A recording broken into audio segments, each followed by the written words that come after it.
My soul and I went to the great sea to bathe, and when we reached the shore, we went about looking for a hidden and lonely place. But as we walked, we saw a man sitting on a grey rock, taking pinches of salt from a bag and throwing them into the sea. "This is the pessimist," said my soul. "Let us leave this place. We cannot bathe here." We walked on until we reached an inlet. There we saw, standing on a white rock, a man holding a bejeweled box, from which he took sugar and threw it into the sea.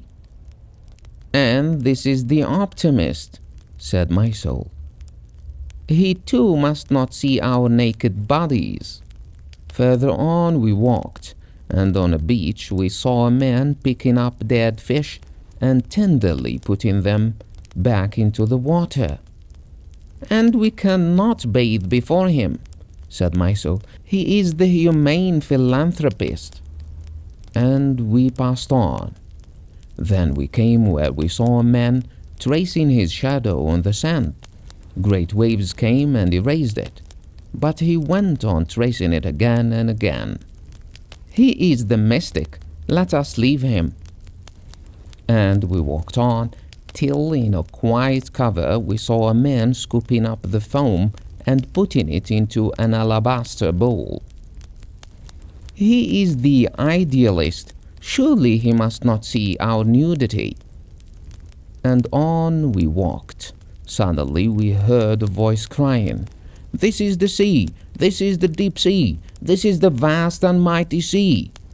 And when we reached the voice, it was a man whose back was turned to the sea, and at his ear he held a shell, listening to its murmur.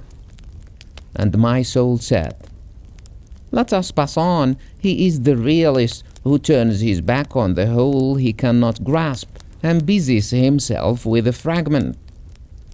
So we passed on, and in a weedy place among the rocks was a man with his head buried in the sand.